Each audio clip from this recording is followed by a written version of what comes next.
Estamos, quiero compartir con ustedes un video. Conferencia IBM Think se ha retransmitido en directo el primer debate público mundial entre un humano y una máquina a acción. No sé si aquí están escuchando, pueden escuchar el video. Sí, se escucha, se escucha. Perfecto. Ya, listo. Por inteligencia artificial. Ambas partes dispusieron de 15 minutos para preparar la resolución de un tema, si deberíamos subvencionar la educación preescolar. La máquina, llamada Project Debater, hizo uso de 10.000 millones de frases y 400 millones de artículos para formular un argumento de apertura de 4 minutos a favor de la subvención de la educación preescolar. No puedo experimentar la pobreza directamente y no tengo quejas relativas a mi propio nivel de vida. Y tengo más que añadir. Respecto a la pobreza, las investigaciones muestran claramente que una buena educación preescolar puede ayudar a los niños a superar las desventajas frecuentemente asociadas a la pobreza. La máquina compite contra Harish Natarajan, uno de los grandes finalistas en el Campeonato Mundial de Debates de 2016. Se puede hacer ligeramente más accesible para los individuos el ingreso en preescolar, lo que no significa que esas personas sean tan pobres como la máquina Project Debater pretende, ya que quiere que los equipos se preocupen por aquellas personas que precisamente tienen la capacidad de enviar a sus hijos a preescolar. Dar oportunidades a los menos afortunados debería ser una obligación moral para cualquier humano, y es un papel clave para el Estado. Para ser claros, debemos encontrar la financiación para la educación preescolar y no depender de la suerte o de las fuerzas del mercado. La computadora de debates ha tenido que escuchar a Harish Natarajan durante 4 minutos escribiendo argumentos muy sutiles y complejos, y aún así generar una réplica. Este es un nivel diferente de comprensión idiomática, así que creo que el sistema lo ha hecho muy bien. Terminado el debate, la votación indica que Natarajan ganó, al contar con la opinión del 17% de la audiencia a su favor. Siento que esto está fuera de la zona de confort de la inteligencia artificial, y es por eso que resulta tan fascinante. Hay muchas cuestiones abiertas, así que siento que el debate que hemos presenciado es solo el principio. Pero según la votación, la computadora enriqueció más los conocimientos de la audiencia que el humano experto en debates. Lo que el sistema ha sido capaz de hacer es muy difícil para un humano en una cantidad de tiempo breve, ya que necesita obtener mucha información y datos. Pero creo que el humano fue claramente mejor en la construcción de argumentos paso a paso. No considero que la inteligencia artificial tenga que esforzarse por obtener el mismo tipo de inteligencia que los humanos. Mejor, deberíamos emplear la capacidad de las computadoras, que es diferente a la inteligencia humana, para mejorar y enriquecer a los humanos en lo que hacen. Otras muestras de...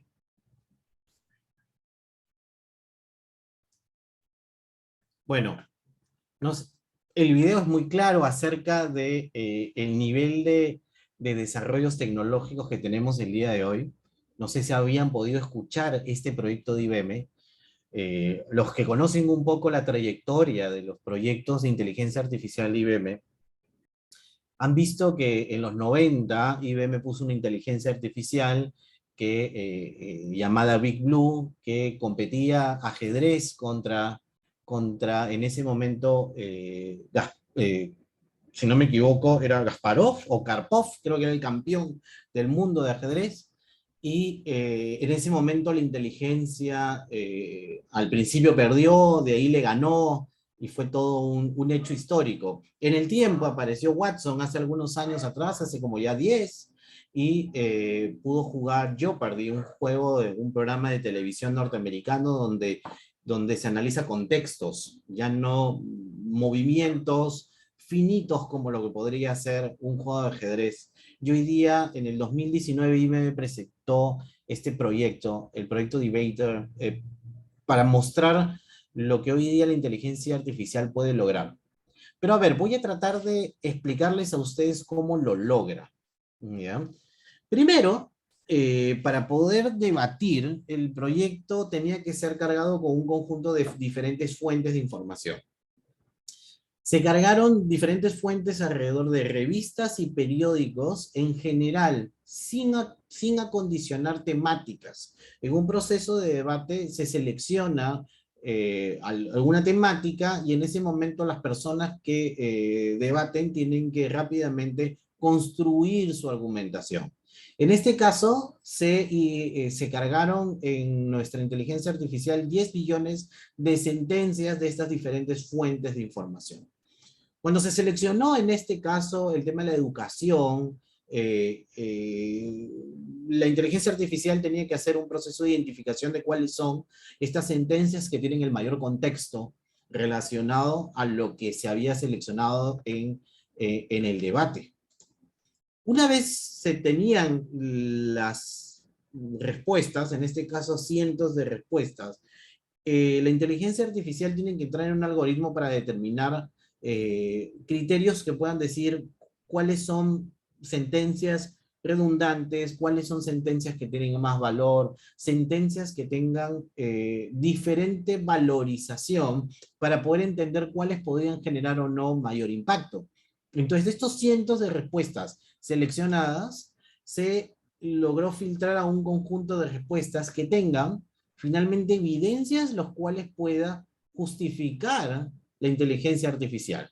Y este es un factor bien interesante, pero voy a regresar ahí un poco más adelante.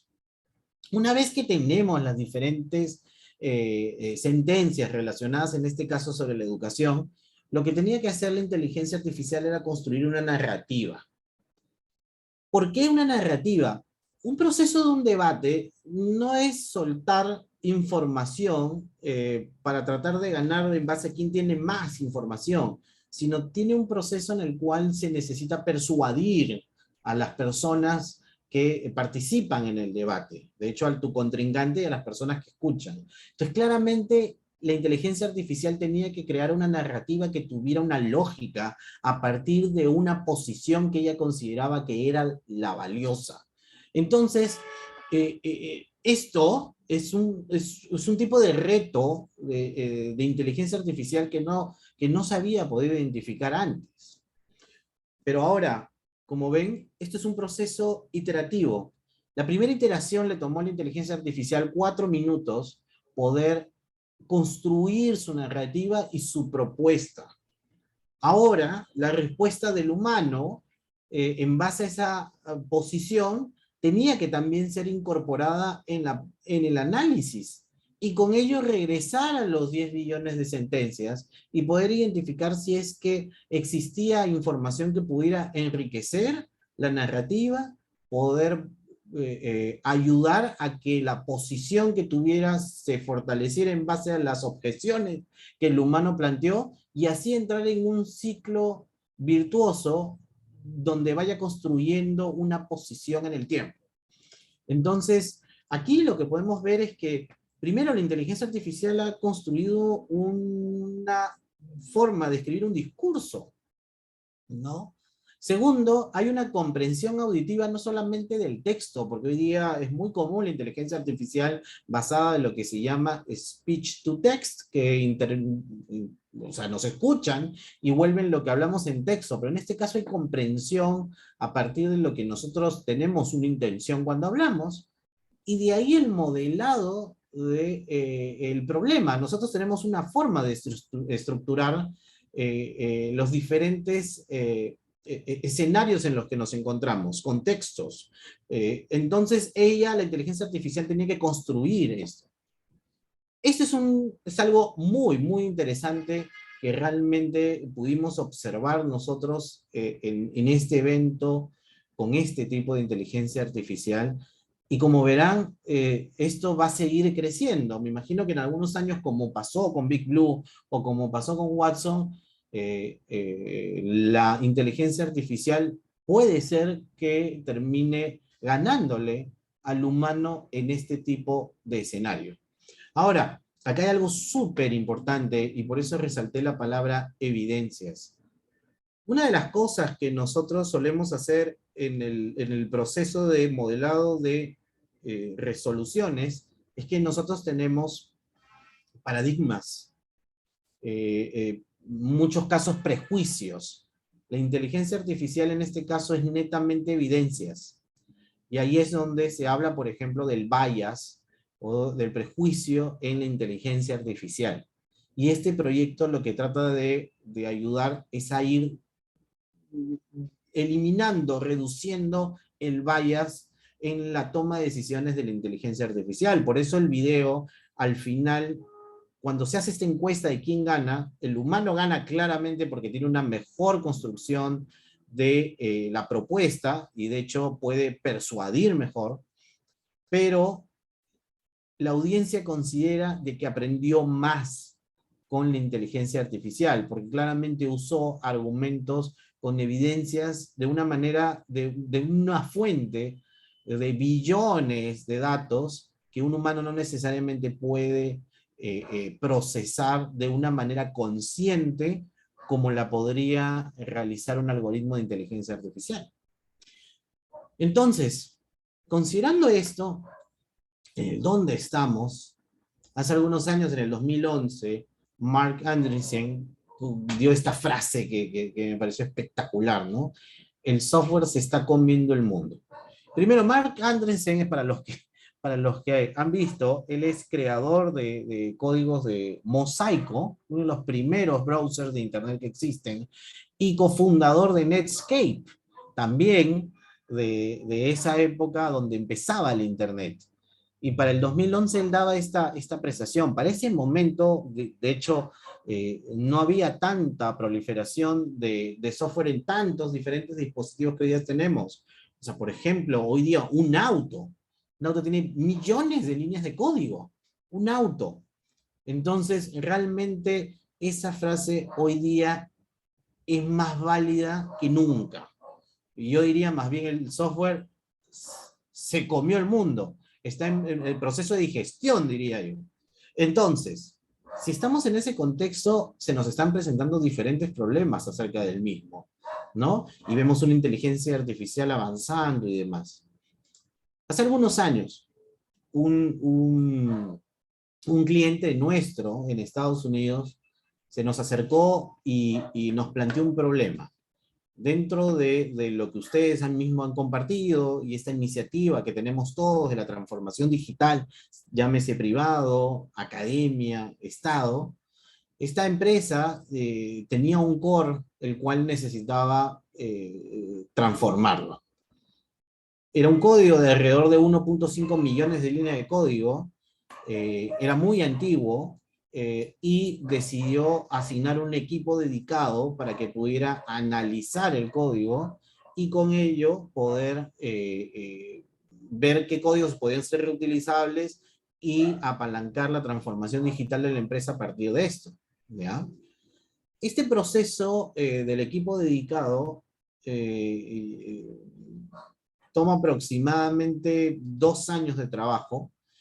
Y de hecho ellos nos presentan el caso, es parte de un video, un caso que nosotros tenemos, y nos presentan el resultado. Y el resultado fue realmente, no tuvieron lo que ellos esperaban. No obtuvieron los resultados esperados, no tenían la capacidad de poder entender tantas líneas de código en general de este equipo, hay que entender la lógica de cada humano que ha programado y demás. Entonces realmente se volvió una tarea titánica donde el resultado fue igual de equivalente. No fue muy positivo. Entonces, imagínense el proceso iterativo, este algoritmo que les he contado de inteligencia artificial, si lo podría aplicar a ese contexto. O una empresa, o una como muchas empresas, que tienen códigos de años, sin mantenimiento, sin documentación, sin un entendimiento real de lo que quería el programador en ese momento resolver en el código, tal vez en muchos casos sin código fuente, compilados directamente. Si lo ponemos en este mismo esquema, en el mismo esquema que Project Debater podía debatir y entender y plantear una narrativa. Bueno, IBM lo que hizo en ese momento fue asumir en cierta medida este reto de la misma manera. Y de hecho, parte de este inicio fue el origen del proyecto CodeNet. El proyecto CodeNet es un conjunto de datos, en este caso códigos, que lo que hacen es enseñarle a la inteligencia artificial a codificar. El humano utiliza varios lenguajes para comunicarnos. Claramente la inteligencia artificial está entendiendo nuestros lenguajes de comunicación. Pero nosotros tenemos otros tipos de lenguaje y claramente la programación es un lenguaje. Si tú lees claramente lo que generamos en las líneas de código, claramente están resolviendo problemas en base como si nosotros estuviéramos realizándolo en la vida real. Entonces, el lenguaje de programación es una representación de nuestra comunicación. Este proyecto lo que busca en general es eso, interpretar ya con estas capacidades que tenemos de entender el lenguaje que nosotros tenemos en diferentes idiomas, llevarlo a nuestra representación de códigos. Este es un proyecto abierto, es decir, si ustedes entran al link que pueden ver ahí en la lámina, van a poder entender un poco más a detalle del proyecto CodeNet, pero también van a poder bajar la información que nosotros estamos generando. Nosotros creemos en la innovación abierta y esto es parte de las iniciativas que tenemos. Pero a ver, vamos un poco más a detalle para que ustedes tengan una idea de lo que hace este proyecto. Tiene casi 14 millones de datasets. ¿Qué significa eso? Tenemos 14 millones de códigos ejemplos de diferentes lenguajes de programación. En estos 14 millones se han identificado 4.053 problemas de código. Ustedes saben, usualmente nosotros construimos en diferentes códigos diferentes tipos de soluciones para problemas parecidos. Consulta cliente, por ejemplo, es una lectura a una base de datos, ¿no? Y si hago doble clic sobre el mismo, finalmente consulta cliente podría ser lo que se llama una representación de CRUD, ¿no? Una de las sentencias de CRUD, ¿no? Create, read, update, delete, de una base de datos. Entonces, hay muchos patrones de codificación. En este caso hay 4.053 problemas que muchos de ellos tienen resolución, es decir, llegan a resolver el problema que se les planteó. Algunos no, porque para poder aprender, también tienen que aprender lo que está bien y lo que está mal. Ahora, todo esto está en 55 lenguajes de programación distintos, principalmente C, la familia de C, Java, Python, Ruby, y de ahí existe, creo que aquí nomás son el 80% de los códigos, y de ahí hay diferentes lenguajes, ¿ya? Con diferente cantidad de códigos. Por eso es una innovación abierta que IBM ha disponibilizado para que podamos cargar más ejemplos de códigos y que la inteligencia artificial pueda conocer más sobre el mismo, ¿no? Entonces, imagínense esto, tenemos una inteligencia artificial que puede entender sentencias humanas para plantear un debate, tenemos una inteligencia artificial que puede entender códigos para plantear cómo resolver problemáticas de programación, pero esto puede ayudar al objetivo que hoy día tantas empresas y nosotros nos planteamos, puede ayudar en la transformación digital. Bueno, entonces vamos al esquema que les planteé al principio. El proyecto CodeNet lo que está haciendo es, estos 14 millones de líneas de código, ve cómo se usan para resolver los diferentes problemas. Y se acuerdan que había evidencias en el proyecto Debater y cómo podía reducir el uso de los códigos para plantear algo que era un discurso. Bueno, hoy día nuestra inteligencia artificial puede eliminar redundancias, identificar códigos que tengan el mejor uso de los recursos. Ustedes, finalmente, un código hace un conjunto de instrucciones código-máquina, eso pasa por procesadores, los procesadores tienen que coordinar entre ellos, porque hoy día tenemos multiprocesadores, ¿no? Tienen que coordinar entre ellos, llevar a diferentes accesos de memoria, coordinar que la memoria esté alineada, y eso es un consumo de energía y consumo de recursos en el procesador.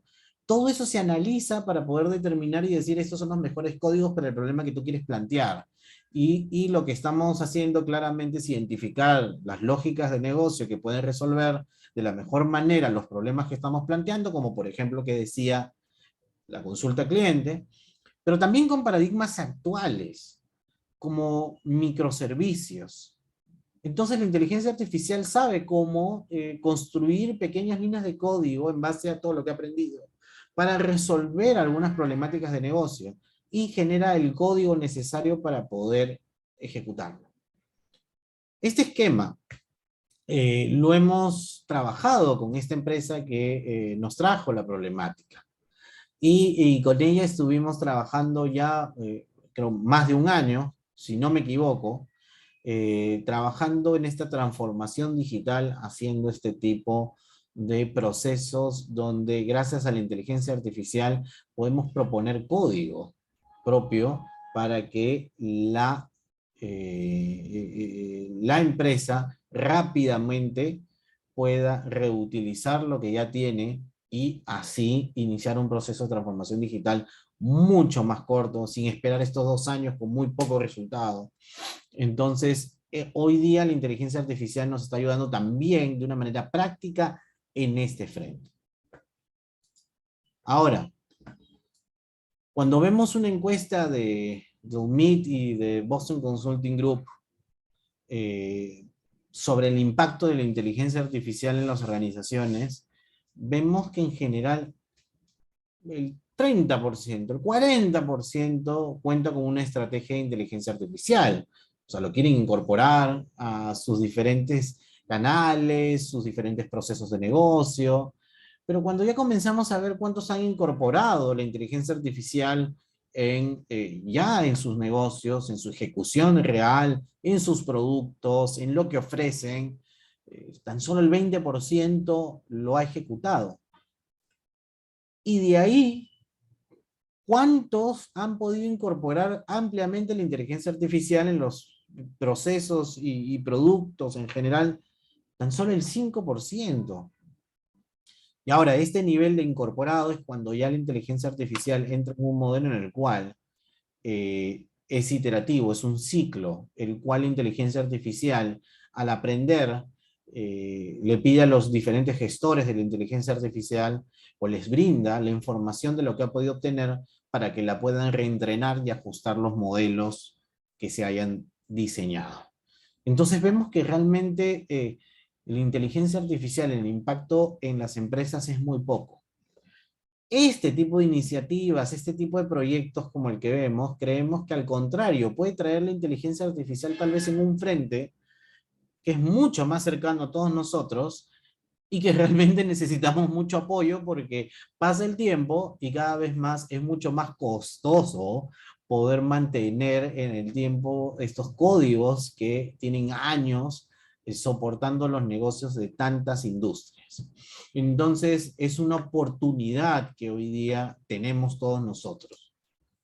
Ahora, Narciso, una breve interrupción, un paréntesis, solamente para saludar al vicerrector de investigación de la universidad, que nos honra con su presencia. Muchas gracias y continúa, por favor, con la conferencia. Perfecto, Jorge. Muchas gracias también, vice, por acompañarnos. Gracias. Gracias por el saludo. Estoy escuchando atentamente. Perfecto, Arturo. Listo. Bueno. Gracias, Narciso. Perso, ¿qué tal? ¿Cómo estás? Bien, bien, bien, muy bien, muchas gracias. Listo. Continuando con la presentación, la pregunta es, ok, perfecto, hemos visto un video en el cual existe una inteligencia artificial que puede debatir, hemos visto un proyecto que puedo leer código y demás, pero esto lo puedo traer, lo puedo ya incorporar en mis equipos de desarrollo para ver qué pueden hacer.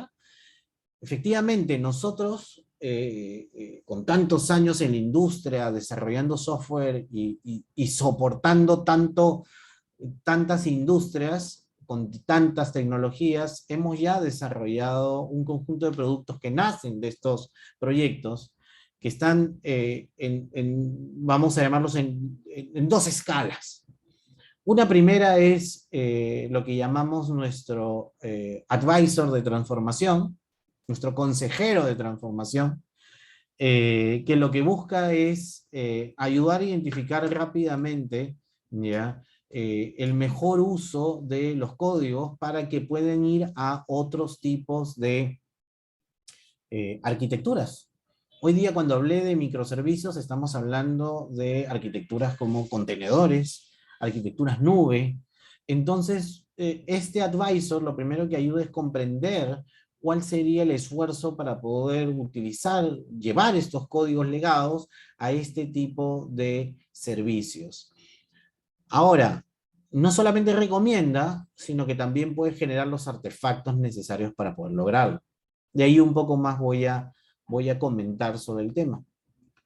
Ahora tenemos otra herramienta que lo que hace es analiza el código, pero ya desde el punto de vista de la lógica de negocio, para poder descomponer la aplicación y recomendar cómo debería usarse ya en nuevos paradigmas, como el de microservicios.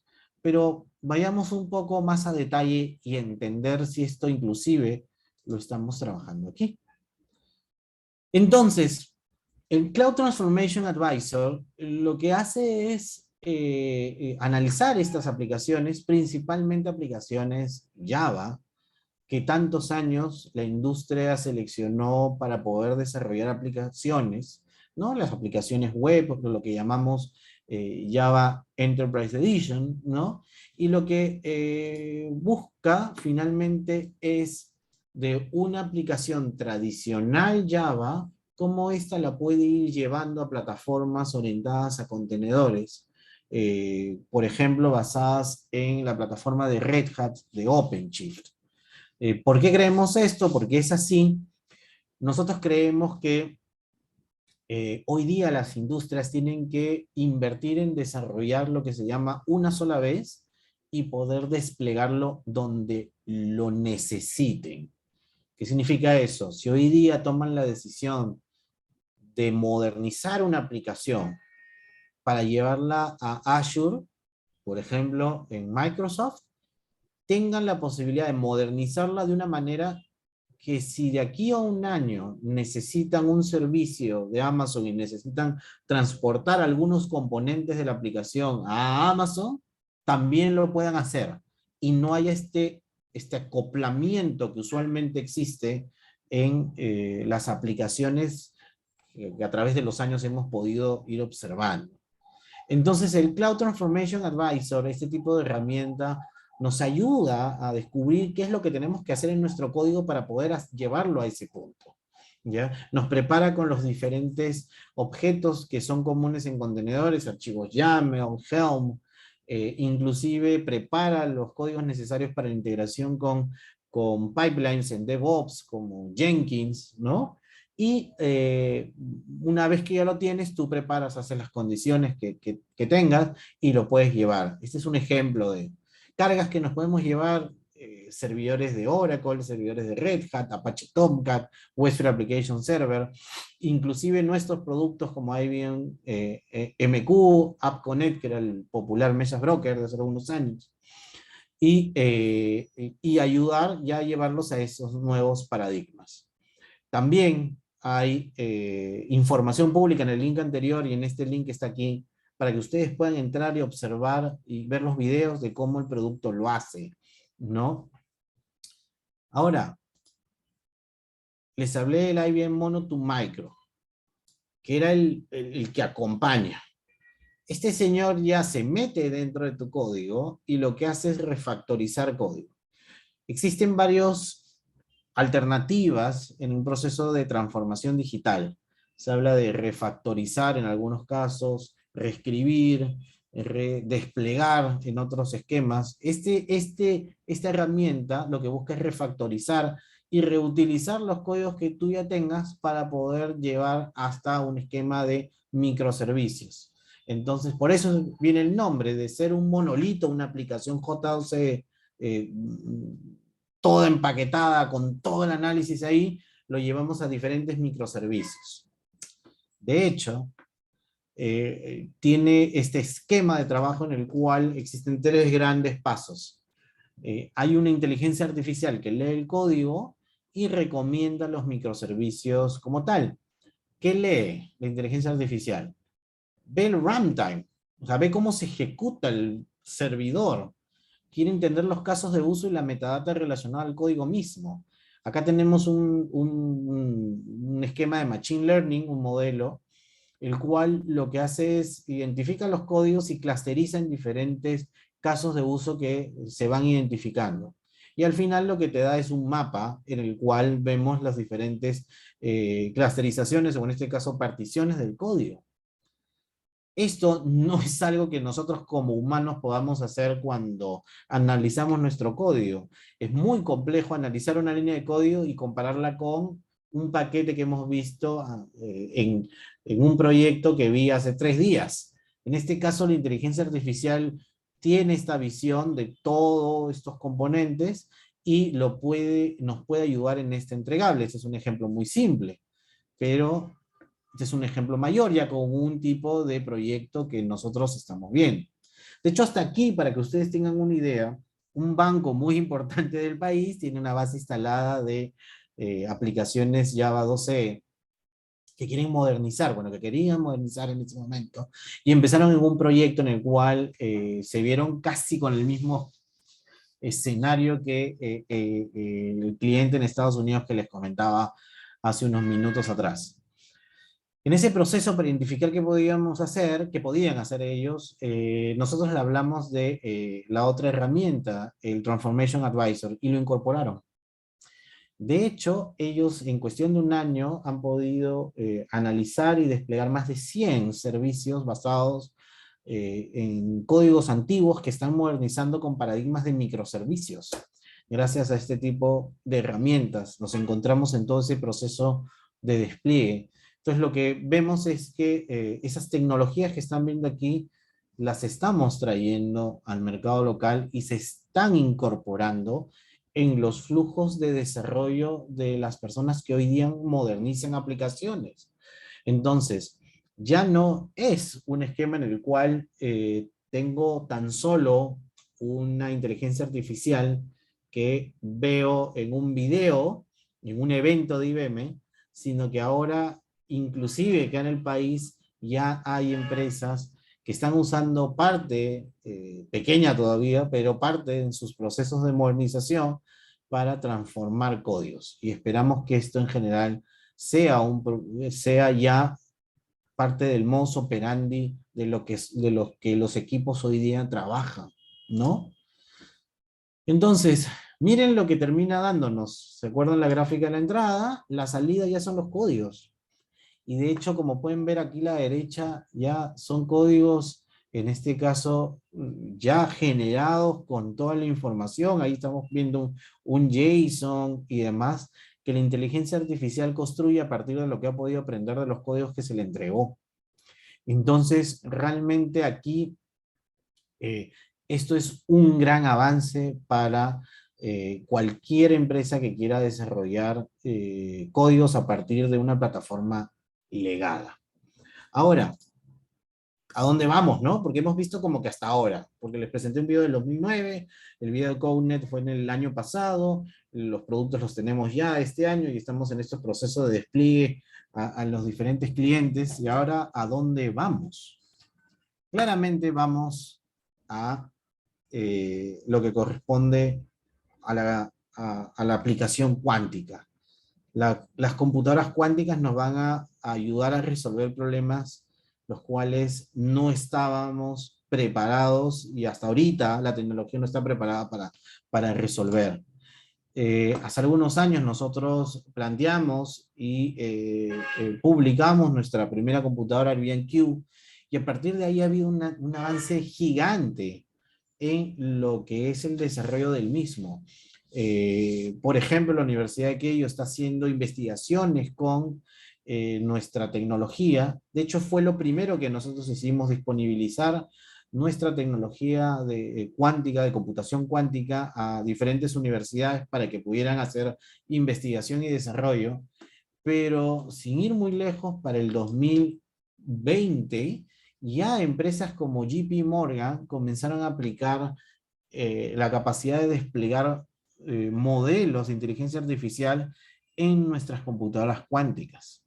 De hecho, JP Morgan es hoy día uno de los bancos que ya está usando computación cuántica para procesar información que tienen relacionados, que tienen sus equipos de data products en los Estados Unidos. De hecho, esta es una carrera armamentista. De hecho, hay muchos otros bancos hoy día trabajando ya con tecnología cuántica para ver cómo pueden traer esta tecnología e impactar al negocio rápidamente. Y por otro lado, nosotros hemos tomado la decisión de contribuir con la sociedad y disponibilizar a nivel de open source Qiskit, que es un framework para que ustedes puedan cargar notebooks hechos en Python, en Jupyter, en servidores cuánticos, ¿no?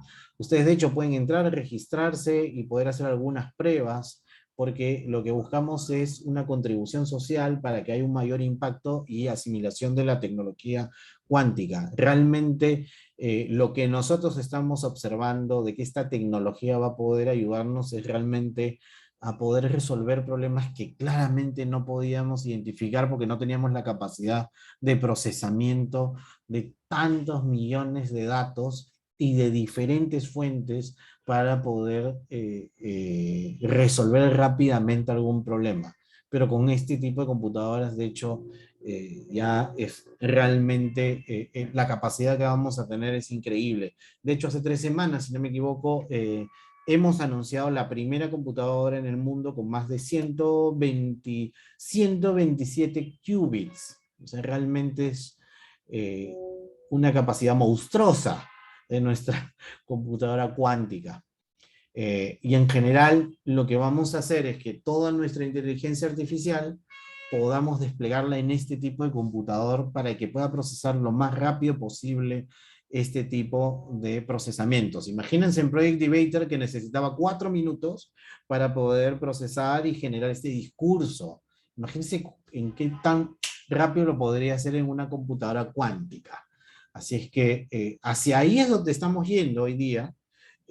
También hace poco, hace un mes, nuestro líder de investigación y desarrollo mundial estuvo en el Congreso de los Estados Unidos hablando sobre el futuro de la computación cuántica y el impacto social de lo que esto puede significar. Claramente relacionado a nuestra capacidad de cómputo y la inteligencia artificial, claramente también considerando los aspectos éticos que esto pueda implicar. Bueno, creo que y este es un ejemplo de el Quantum Lab, que está en el link que está en la lámina. De hecho, les voy a compartir la presentación para que ustedes puedan entrar y hacer. Como pueden ver, acá hay un notebook, así es que pueden hacer sus pruebas y demás. Hay un tutorial como para que ustedes puedan verlo, seleccionan el servidor y lo despliegan, así que es muy, muy interesante.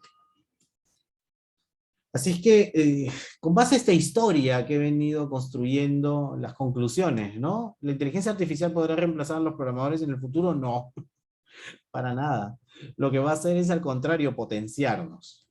Con este tipo de herramientas vamos a poder crear modelos mucho más interesantes y enfocarnos a resolver problemas mucho más grandes que antes no teníamos. Lo que sí va a pasar es que vamos a estar obligados todos a entender sobre inteligencia artificial y lo que implica el uso de la misma. Eso es un impacto importante. Ahora, otro es que la inteligencia artificial, con una capacidad de comunicación como la que hemos visto en Project Debater, y que puede entender contextos tan diversos, va a permitir que este tipo de tecnología democratice en general la capacidad de poder llevarlo a diferentes rubros. Por eso les planteaba al principio, la inteligencia artificial podrá reemplazar a los abogados, a los doctores. Lo que va a suceder es eso, vamos a poder llevar la inteligencia artificial a varias disciplinas. Y estas disciplinas van a tener que incorporar en su conocimiento también la inteligencia artificial para poder apalancar el desarrollo de las mismas.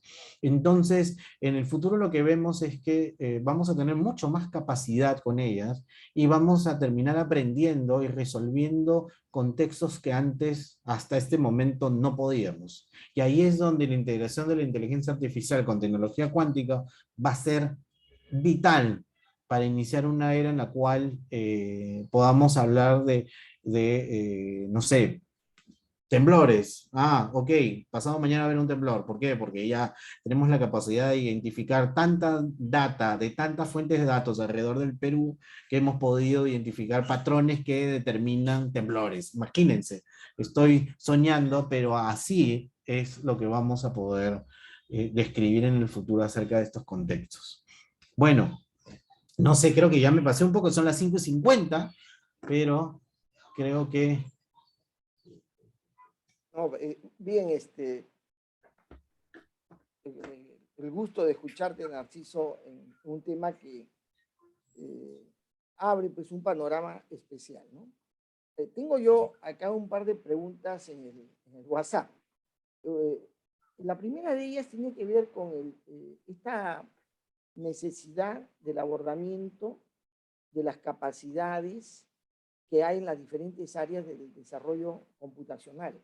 Y la que nos interesa en la Facultad de Ingeniería y Sistemas, Industrial y de Sistemas, era aquella que tiene que ver con la formación en la ingeniería de software. Es una carrera que ya está en camino pues, de estar consolidada como propuesta para que se apruebe y se desarrolle en la universidad, aunque te parezca increíble, en la UNI no hay una carrera de ese nivel. Los ingenieros de sistemas han sido formados también para el desarrollo de software. Bueno, entonces estamos en eso. La pregunta que se hace es, ¿cuáles son los elementos o los lineamientos, las consideraciones básicas que hay que tener en cuenta que no se nos debe pasar respecto a cómo abordar la capacidad necesaria epistemológicamente, metodológicamente, instrumentalmente, se debe entregar al estudiante para desenvolverse en ese mundo nuevo de la inteligencia artificial y de la computación cuántica? Esa es la pregunta que han formulado. A ver, es una pregunta amplia, claramente. Tiene varias aristas, pero vamos a ir tratando de resolverlas desde el punto de vista tecnológico. ¿Ya?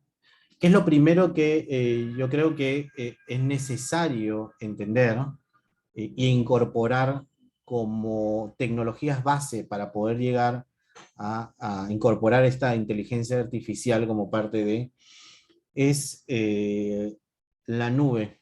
La tecnología de nube es muy importante, y aquí esto es, yo creo que el momento clave en la historia de los desarrollos tecnológicos. Sin la capacidad de procesamiento distribuido como los paradigmas de nube crearon, no hubiéramos tenido la capacidad de poder entregar inteligencia artificial como hoy día la industria de tecnología entrega. Entonces, si ustedes ven, a ver, yo me acuerdo de mis clases de inteligencia artificial, en 1960, por ahí empieza la disciplina de inteligencia artificial, pero no es hasta el 2000, te diría 2008, 2009, donde comienza a aparecer la inteligencia artificial masivamente. ¿Ya? ¿Qué pasó en el medio? La capacidad de procesamiento, pues claramente. Antes lo podía resolver tan solo una máquina, una supercomputadora como Big Blue en IBM, y hoy día lo pueden acceder todos los chicos de las universidades si es que tienen acceso a recursos de la nube. Entonces, entender los recursos de la nube para mí es una línea base que todos tenemos que poder considerar. Entonces es una línea de conocimiento que es muy, muy importante. Segundo, algo que es bien particular que yo he podido observar que en el tiempo, no necesariamente aquí en el Perú, se ha dado mucha importancia en el lado académico, porque te diría que es parte de lo que yo he podido observar directamente, es algoritmia. La algoritmia es una temática básica para cualquier resolución, principalmente hoy día en el ámbito de la inteligencia artificial. ¿Ya? Entonces, ¿por qué les digo esto y por qué es tan importante? Porque cuando hablamos de inteligencia artificial vamos a construir mucho código abstracto en función de diferentes tipos de algoritmos, no sé, ya prácticas. Los que conocemos de algoritmia, ¿se acuerdan? Algoritmos, voy a empezar, sort y estas cosas que nos enseñaban, ¿ya? En la inteligencia artificial también existe lo mismo. Y esos algoritmos los vas a tener que aplicar al negocio. Entonces, desde el punto de vista de recursos tecnológicos, la nube es muy importante, y desde el punto de vista de recursos académicos, diría yo, para poder llevarlos a los alumnos, la algoritmia es vital. Por eso, hoy día hablamos de una nueva era o de explosión de programación, porque con estos recursos, hoy día tienes que bajar, programar, y a partir de ello levantas todo lo demás. Entonces es muy, muy importante. Así lo percibo yo. Ahora, desde el punto de vista de IBM, creemos que hay todo un esquema de red skilling necesario. Y hemos puesto y disponibilizado tanto a la academia como al público en general diferentes cursos que pueden servir como guías para poder incorporar este tipo de conocimiento. Por eso te digo yo de algoritmia. De hecho, me ha tocado a mí, dentro del marco de IBM, ser profesor de algoritmia para un grupo de profesores. Entonces, es muy importante este tipo de frentes, y existen recursos de los vendors, en este caso de IBM claramente, que pueden estar disponibles para los profesores, para armar toda una estructura, una malla que pueda ayudar a hacer catch up a los alumnos en estas nuevas tecnologías, ¿no? Bien, muchas gracias. Mira, antes de darle la palabra al ingeniero Percy Calizaya, que te cuento es uno de los protagonistas en la formulación de la propuesta de ingeniería de software en la universidad, antes de darle la...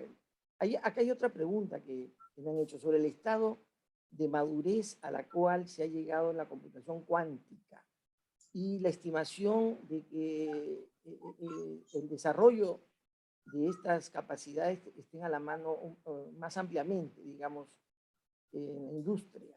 O sea, esa es la pregunta, quizás así como ha sucedido con el tema de la computación digital, digamos, ¿no? Claro. De lo analógico a lo digital, ahora, digamos, se va a un mundo distinto, pero ¿cómo se estima esa proyección de madurez en el tiempo? Ya. A ver, realmente la computación cuántica está generando avances a pasos agigantados, ¿ya? Pues a ver, de hecho hay no lo tengo acá, yo creo que la tengo en la otra computadora para compartir con ustedes. ¿Se acuerdan esta gráfica de evolución tecnológica?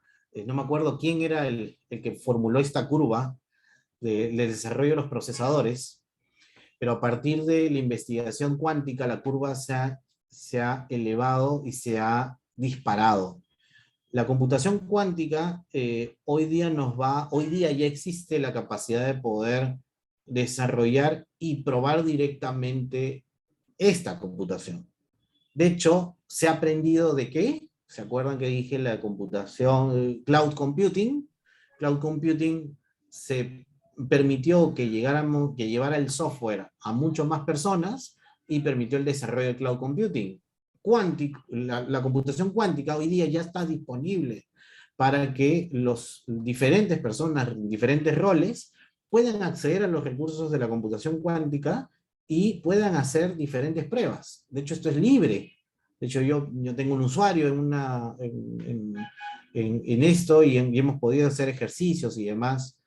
Y existe ya varios grupos humanos liderados claramente por la academia, ¿ya? En la aplicación del mismo, porque estamos en un proceso de investigación, ¿no? Estamos en un proceso todavía donde de la ciencia la tenemos que volver ciencia aplicada, y en ese proceso claramente la academia juega un rol muy, muy importante. Nosotros tenemos dentro de nuestro equipo de programas académicos un programa específicamente para capacitación en computación cuántica, para que esté disponible para tanto los profesores como alumnos, para que ya puedan aprovechar el mismo. Ojo, hoy día ya la computación cuántica con IBM, tú puedes desarrollar con Python. O sea, quienes ya saben Python, pueden entrar a Qiskit, que es el framework que al final lo transforma y lo manda al procesador cuántico, pueden hacer ejercicios en ellos. Entonces, por ahí invito a todos para que vayan haciendo pruebas sobre el mismo, ¿no? Bien, muchas gracias. Sí, seguramente se van a anotar un montón en el tema. Yo veo ahí al profesor Percy Calizaya quizás él le podría o desearía hacer alguna pregunta. ¿Percy?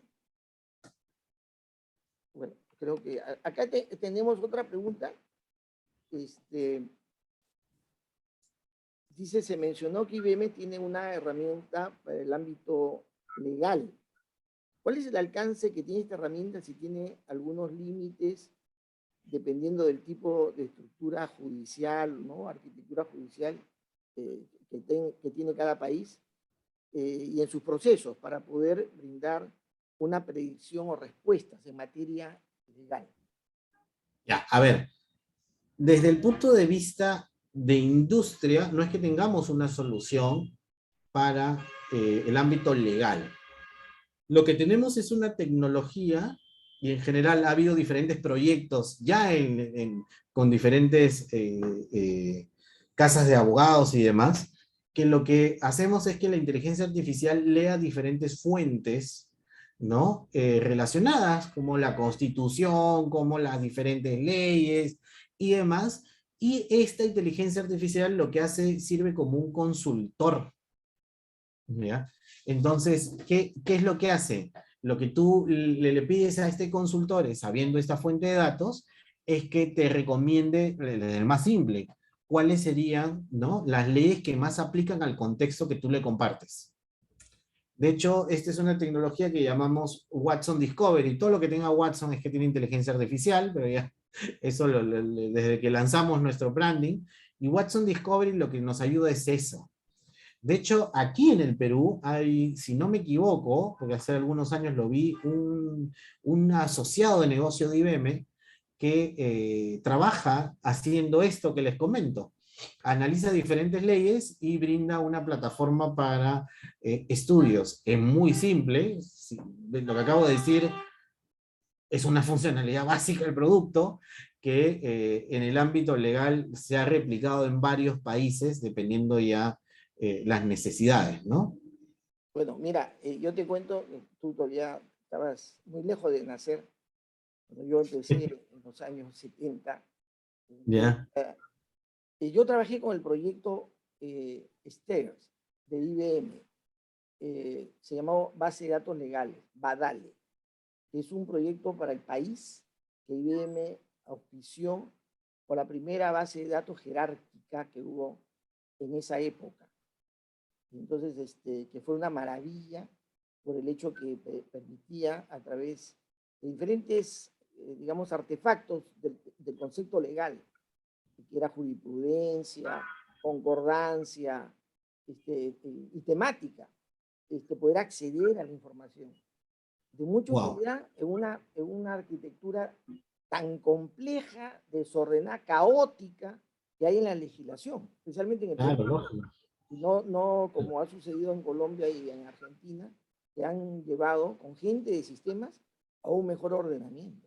Lo que dices es interesante. Oh, por supuesto. Y añade el tema de un mejor manejo de este campo.